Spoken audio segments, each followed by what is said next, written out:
बियाह करे खातिर हमार भौजी बेरा कहत रही कि बियाह कर ले कह दिन के ना करम बियाह सन के रहम।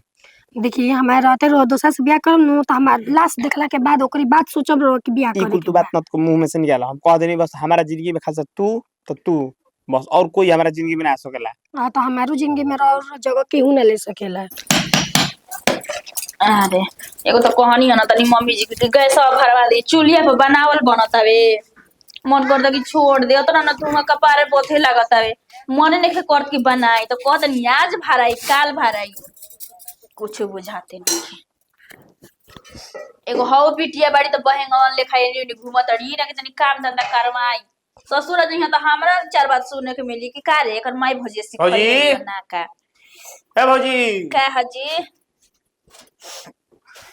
ओई ओ बनाते क्या बका खबर तनी देखो घाव ना लागे ओई बनाते बका बनावत नहीं कहत नहीं गए सब भरवा दे लेकिन सुनत नहीं जा दिन रखाता आज भराई काल भराई गैस छोड़े खातिर रुसल बड़ू देखी ताई गोर में बाटे मुहा में ठूस दे बबही ने बनाओ जल्दी बना। जाए के बहने तू वाले खाने नहीं को के को हिंग जीरा ओतना पकावत मत अगुताई समझनी ओतना जल्दी रहता हर एक काम खातिर तो शादी ब्याह कर ले।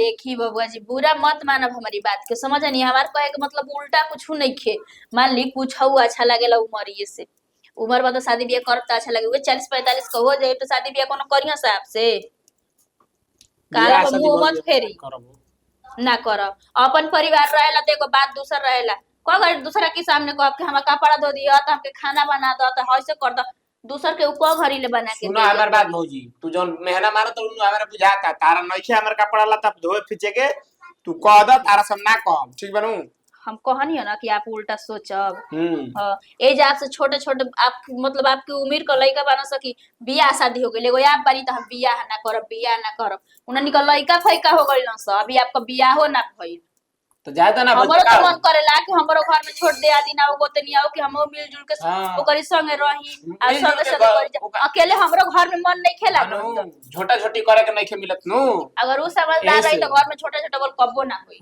हां देही पर थूक के झाया रखा तो संतोनी कम जानत नहीं छी हमरो शौक होला कि हम आवे तनी गोड़े हाथे तेल लगावे चाहे हम वो से हंसी बोली बतियाई टाइम पास हो जा सबका शौक लागेला तार हो जाओ टाइम पास हमारा जिंदगी में हो जाओ बस हमारा बियाह नहीं करेंगे हम देखत नहीं बियाह करे वाला ससुर लोग के कवन दशा भइल बा घरी कौन दशा सब का देख के ना चलल जाला समझनी झूठा से झगड़ा करे सीख लेले बानी आपको ते सारा जॉब खाना खाया तो बियाह शादी तनी लइका देखे लइकी देखे खातिर आ ना करब कैसे ना करब हम यही जिदे पे आ गइल बानी। बताओ आशीष वो से कहनी कही है कि ये कनिया बतानी अपनी नैहारा बतिया हमर लइकिया खातिर के कोनो लइका हैं आए बार ले खबर ना दिहली तो बताओ हम ताकब उनकरा के एकर पापा कहवन कि फोन करिए हो या ना के खबर दी है कह दी कुछ ना कहले यो मेरा रू हो या ना के जवाब देती तो हम देखते ना से हेलो गोड़ लाओ तनी जी का रे बुचिया आए छत पर ना कुल ठीक है बट बैठल बनी खाना वाना खा के नीचे से नहीं तो छत बैठल बनी। अरे बाप रे बाप अरे कहाँ कुछ खबर देली है हाँ कहाँ बतियावत रहेले बुढ़ौती में तेरा फोन से ना बतियाल जला तो पापा हूँ बोल हेलो बोल लगे निप्पा हां ठीक बा जेकर बेटी बेकर हजार को चिंता बाटे ना अबे तो का खाना दाना बना के छोटे बहने जाते तो मन करता बथुआ के साग खाए के चाय वाला साग मन करता तारा हम खोट के लिए ना ओए माई ले कोहे होइने कि जातनी उ जाते सब बगलिया में के चाचा उचा के लड़की है ठीक बा चल बाद में बतिया लिया माई ले गोड़ लगाते कटल बा देखिए कि हमार मोबाइल छीन तरे। अच्छा ये बताओ जुग जमाना देखत रे कितना खराब बाटे मन तो जरूरी बस साख आ कही आई कवना के ढंग सिखले बड़ी तू साग खोटे काहे जतरी रे हमके साग ना चाहिए हम बाजारी से लिया दे साग खोटे हैं तो का हो जाई रे घर में बैठ के मोटा तनी हम कहत तनी कजलवा कि साग खोटे नहीं खे जाए हम किन के लिया दे सागे ना खाए के मन करत टे जे अपन ससुर त बुढ़ा जे हो जाता जय सौखेर बर त खोटी है, लेकिन ए जा खेती बाड़ी जब एथुए नहीं के करे के त जे उसा खोटे चौरिया पे जातन दोसरा के ना लेके जरूरी तोर पापा खिसिया लगे सुनियन त हम तो से पूछे ना नहीं ठीक बा, हम तोर के बताए नहीं कि हम जातन हमरा के खोजी मत चल, हम अपन मोबाइल लेके जातन फोन करिए काम होता नहीं के समझ में आवत का कहता नहीं ढेर अपना मन के भइल बड़ी ठीक है बा ढेर दिन गइल थोड़ दिन औरी हमहू तोरे टाइम में पड़ल बनी तोरो बाप कहत रहन लइका देखी कौने बियाह शादी क दिहल जा खारा रहलू हुनिया बुझा के सर हम भव अभी रे हमार त खिसी मिजाज फूट हो जाला। भाजी बोली धीरे धीरे बोलो ना। तो का डर बा माई तो छते पर बियाह करे खातिर हमार भौजी बेरा कहत रही कि बियाह क ले क दिन के ना करम बियाह सन के रहम। देखिए हमारे रहते रहो दोसरा से बियाह करम नु तो हमार लाश देखला के बाद ओकरी बात सोचब रहो कि बियाह करे तू बात मत को मुंह में से निकाल हम कह देनी बस हमारा जिंदगी में खासा तू बस और कोई हमारा जिंदगी में ना आ सकेला। हां तो हमारो जिंदगी में और जगह केहू ना ले सकेला। ये सब के तू टेंशन मत ल बियाह शादी पर तू ध्यान न द। ई बताबो हमनी के कहां चले के घूमे अब के भी खूब तो खाली घूमल जी मिलल जी बताई ना शादी उदी ना करम।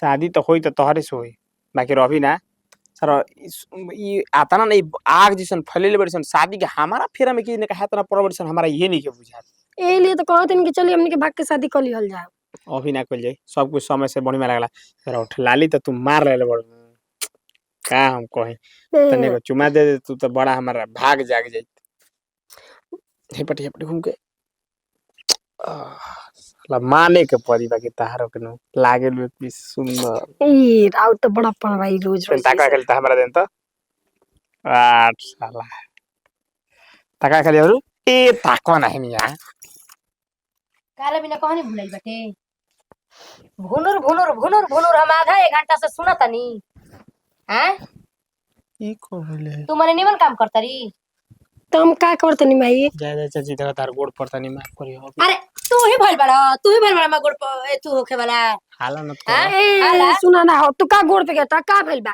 सब लड़की प्यार करते सो हम कहलन ते में कौन चुप रहो ना माने सब लड़की तो मन आवे तो इनार चुप में रहो कूद के जान दिया सो तू देबी चाची देखो तार गोड़ पड़ता नहीं हाला न करो इज्जत के बात बा तो तू हम बियाह ना करबी तो हम माने प्यार ना बेटी बहन करी ने के चिन्हत आय आता तो आगे ले साले बाटे देखिए हमरा से बहुत प्यार करलन हमरा खातिर जानते सब तोरा से हम समझत नहीं रुक ना तू पहले घरे चल तोरा हम समझत ना जी आ तू तारा बेटी बहन ना चिन्हलियो चाची आज के बाद ऐसा गलती काम ना हो सकला चाची एक बार माने गलती क दियला कान पकड़ लेल त एकर मतलब का अब हवे कहता नहीं आज के बाद ए अब मैं कबो देख ना हम प्यार करे लइका सही हो हमारे बहुत कर बोलो ना हां बोले के बात बा बोले के अरे भाई तोहरा के तारा के सुनो का हम कहीं केमना के बड़ा दिन देख कोई नहीं हे भगवान केवड़ियो बन कर देले बिया कहना ठीक है अब तू बोला तारा से समझे खातिर ओकरा के केवाड़ी में फोन करके नहीं ह चाची देखो कान धरो तनी यार माने ई माने नीमन तू बाटे डुगी डरा में नीमन बाटे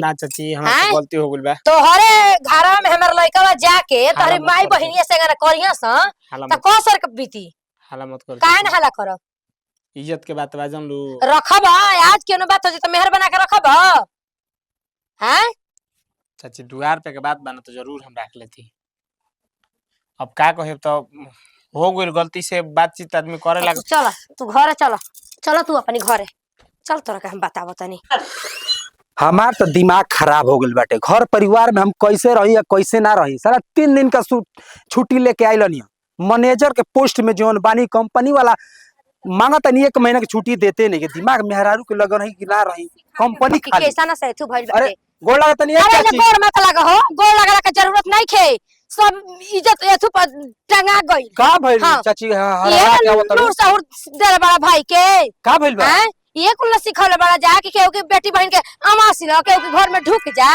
हैं अरे तू के ना- ढुकल बा तू ऐसा ना रह तार भाया बा सुधीरा बा हो सुधीरा में लड़के से पूछत जा के का कइले बा का कइल बा देखा चाची ओसन हम बिना बात देखले हमको ना मान सकिला ठीक तू ना ना देखला हम देखनी ना ओसन बात आई त बबुआ राखे का पड़ी आ राखी तार भाई ए चाची हाँ। सुन लो हम शान से जिहिला ठीक बा ना व्यवहार बना के हम रहिला ठीक बा अच्छा। अगर हमार भाई गलती कइले होई हां तो हो जाई जोन होई तो हो जाई तू बोलावा अपन मेहरारू के बोलावा अपनी भाई के बोलावा ना तो घर में चला, काहे से हमारा इज्जत बाटे। तू चुप रह, हाला डुगी ड्रामा मत कर, गांव में मत जाना, ठीक बा? हम अपना भाई से बात करत तनी कि का कइले बा, ठीक ना? तोरा बेटी के अपना बेटी के ना समझावेलू का हमर बेटी का कर बिया हो हम से अपन बतिया घर में फान के कइल हो।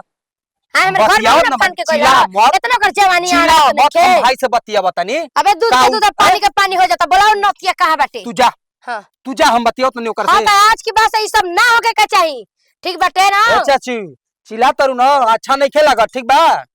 हैं तारा मेहरारू से हमरा बात करे के बाटे।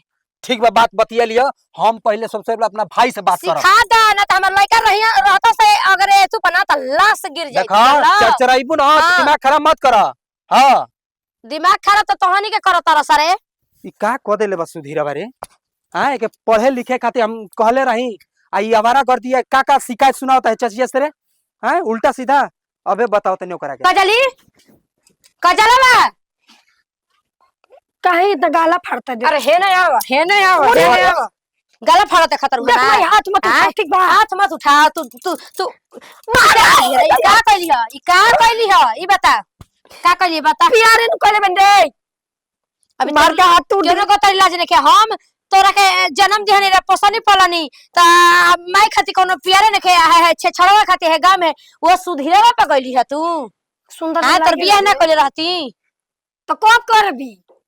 देखे कहते तो का का में का भाई अपन मर मर कमाता कि एगो बहिन बिया बढ़िया से तू कह के आ बियाह शादी कइल जा, तू मुंह मारवा चल तरू सब करा से। माइरो के इज्जत बाकी ना ओके मुंह मारना कहल जाला, ओके प्यार कहल जाला।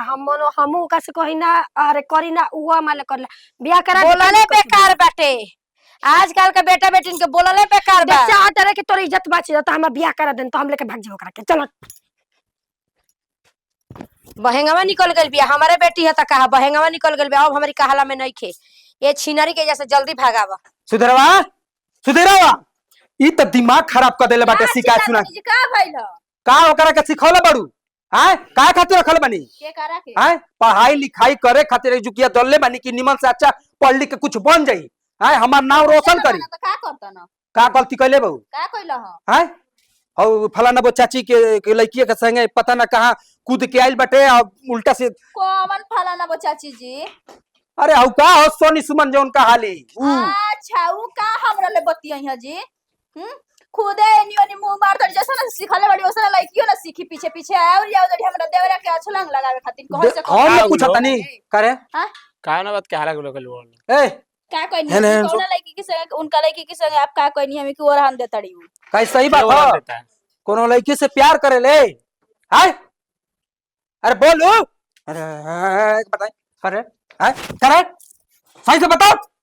हम इज्जत ना कुटू बे लगाओ तनी हटी तो पहले भाई बड़ी सब पिया ना उ तो खुद हमरा कहले रही लड़की लड़का देख हमरी लड़की खातिर उ का हमरा ले बतिया ह जी? के भाई बड़ी दूध के धोवल तू उनको ना शिकायत कहतड़ी ना पूछे कर से कौन लड़की से तू कहले बाटे? गलती बा उनकी लड़की में गलती नहीं खे, ये अपनी माने बतियावे लगन। हम ये कुल करे खातिर नहीं करी डल बनी घरे। हां ई एजुकिया ना रही आ पढ़े लिखे कर बम ठीक बा। हमारे संगे कंपनी में रही आई के गार्ड के नौकरी हम देतानी। चल कंपनी में हम ना जिम भैया। काहे आवारागर्दी करबे एजुकिया? आवारागर्दी करबे रे एजुकिया? बात कहली ठीक बा, आपके अच्छा लगी चाहे खराब लगी, अभी हमर देवर पढ़त ना, अभी पढ़ाई करी ह। अब एकरा खातिर आप कुछ हमरा के पढ़ाई वढ़ाई कुछ ना करी ह। काले हम जाता नहीं 3 दिन खातिर आइला नहीं ना तोरो मुंह फूल जाई आ खत्म हो जाई। नहीं खा कि जाबे तबे हाथ छोड़ देता नहीं, समझानी? अब सिरान भइला शादी ब्याह करे लायक और तने शादी ब्याह करे लायक लड़की देख के शादी ब्याह कर दी। अरे जिंदगी में हाथे छोड़त रहब। बाप माई रहलन कहला कि अरे एगो भाई बाटे के पढ़ा लिखा के कुछ बना दिए और ये हमरा से का सुने के मिलता कि शादी ब्याह। अरे तू तो इज्जत चुकावत तड़ू। चुप हो जाई, उनका का ले लेबनी उ तो हेती चुके बात रही तो होता ना फैला दी। अपन लड़किया में पहले कमी निकाला सहे तो कमी निकली है एजुकिया। शादी ब्याह होई एकर जरूर होई, लेकिन अपना दम पर नौकरी एगो पाके दिखाओ। हम भैया शादी ब्याह ना करब। ना करब ना फिर झमेला का? गांव में की लड़की ले बतियाई बस ही वो सुनवाई बाप खातिर तो हम और फलाना वो चाची जोन बड़ी शिकायत करतड़ी उल्टा सीधा हमरा के कहतड़ी मैनेजर के पोस्ट में बड़ी नौकरी का सुनावतड़ी हमरे दुआरी पे आके। जाई ना हटी जाए तो भैया आज के बाद ये सब शिकायत ना आई, लेकिन हम ब्याह शादी ना। लेकिन शिकायत ना आवे के चाहिए, ठीक बा ना? ठीक बा। हे भगवान जी का कुल घर में चलता, पैसा रुपया दे तनी घर में कि अच्छा से हमारा भाई पढ़ो लिखो, इ तो नाम डूबई सा।